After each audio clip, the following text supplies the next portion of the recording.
Hello, today we shall be talking about / reviewing The Flash Season 9, Episode 4, The Mask of the Red Death, Part 1.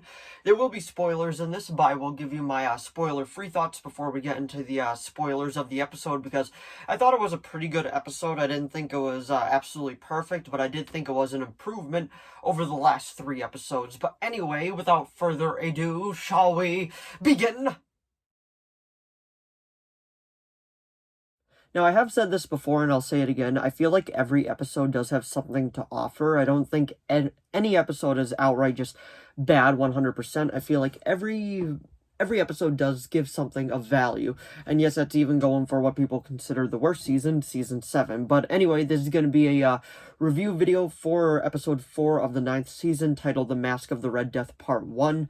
And I will give you my spoiler-free thoughts before we get into the spoilers. So, if you saw my reviews for the last 3 episodes, I thought they were pretty solid. I just didn't think any of them were great by any means. But, this one, I gotta say, is probably my favorite of the season so far. But that's just because I am a ginormous Batman geek. Like, if you've seen anything on this channel, you know I'm a huge Batman geek. And seeing the Red Death finally come to life, albeit a different version of it, I'm still happy with that because it is so cool. But, the episode, I feel like, moves at a much better pace, and it does kind of just works better going forward, like really just pushing the plot forward. I actually did really enjoy that. And spoiler alert for the last episode if you haven't seen it yet, but at the end it gets revealed that Javicia Leslie's character, Ryan Wilder, is behind the Red Death, but it's a different version of her because obviously it's the CW. They can't use Bruce Wayne, so I am perfectly fine with it being this version of it. And it kind of gives us closure from the other show that got canceled. Batwoman only made it 3 seasons, so I am fine with that. And the action in this scene is pretty cool. I love the little Easter eggs that they give us and all that. Some of the acting is kind of weird, but I feel like that's only because it's the villain character. I've only ever seen her play a hero, so I'm not knocking on the performance whatsoever. I'm smiling watching it. I'm just having a good time with it. And we get to see the Rogues back again as well. Then we get to see the other team of the Rogues. It's just a good old family reunion. And the biggest cameo of all time, we finally see Jenna, Joe West, and Cecile's daughter that I think we haven't seen for a few seasons now, finally pops back up, and she's not a baby anymore. She's like maybe 6 years old. So I thought that was cool, like finally seeing her again, like after all this time. Like memes were coming out being like, I guess we ain't never gonna see this kid. She's just gonna be growing up off screen. So that's all good and all that. And like I said, the villain, this is just a part 1 of a 2-parter, so there are some questions not answered yet, but I feel like that is because, obviously, it is a 2-parter, so we'll get to see those questions answered later on, and I'm okay with that. I'm fine with that. I really do enjoy, like, the way that they are going about this right now, and there are some Batman Easter eggs in this, and I absolutely love them. Like I said, I'm a huge Batman geek, but that's going to be into the spoiler talk, because some of them are, like, I wouldn't say spoilers per se, but I much have rather found out watching it than seeing it. But before we get into the spoiler talk, I would say this is a pretty solid episode. It's better than the last 3 episodes, even though I thought episode 3 was pretty good. But I gotta say, this episode is probably my favorite so far of this season. I'd probably give it an 8 out of 10 on the Flash level, because it is just it's a fun watch, and I highly recommend giving it a watch if you haven't watched it yet. But anyway, spoilers are coming in.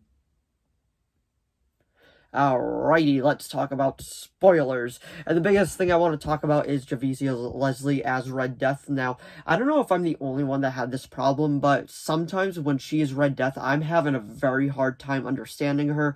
There was one scene where she was talking, then just ran away, and I'm like, I have absolutely no idea what she just said. I don't know if I was the only one that had that problem, but I was really just like, yeah, I don't know what she said. But she went to go visit Iris, and then Iris was just asking a few questions, testing her, and she was like, yeah, that's too bad, when Ryan's mother got killed by the Royal Flush Gang. And she's like, yeah, I know. And then she's like, oh, by the way, that's false. Grabs out this gun, and she was like, Ryan's mother was killed by the Wonderland Gang, not by you.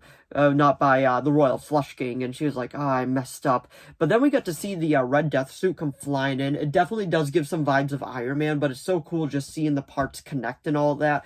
And then she did say the famous line, you want to get nuts? let's get nuts. And like with the eyes open wide like that too. And I'm like, okay, that is fun. That made me smile because like such a Batman geek. I recently just rewatched that one too. So like, I'm just, oh, that's just the like icing on the top of the cake. Like just hearing her say that. And then she also said, criminals are a superstitious, cowardly lot, which is a famous Batman line as well. And then she also said, oh, what was it? I am vengeance, I am the night, I am Red Death, which is a play on I am vengeance, I am the night, I am Batman. And as we know, she said the line from last week, I am vengeance. And obviously, I know some people were like, yeah, that delivery was kind of weird, but it's just how she's playing it, because I don't think she has a lot of practice playing a villain, so I'm fine with it. I know her performance is over the top and all that, but honestly, that's kind of just how the Flash is now, and I'm super fine with that.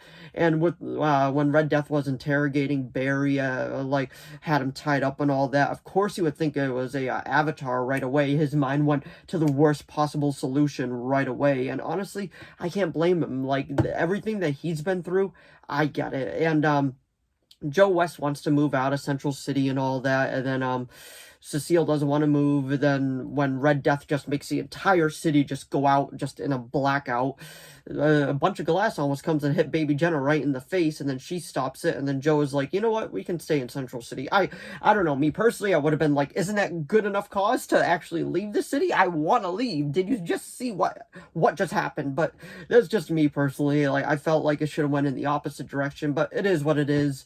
And it is just it was such a fun episode. They come and rescue Flash because we found out that Red Death was building her own cosmic treadmill, part due by Chillblain, but then Chillblain has a change of heart, and then he turns it around, ends up helping Barry, and then he gets the crap beat out of him at the end by the other rogues. So that does kind of make me wonder how they're gonna go about that, because Barry did want to save him, but the main thing was that they were running out of time. Barry had no speed because of the treadmill, so the rogues just took him, and then they got out of there with like the pellet bombs that I think Nash had, but I'm not sure about that.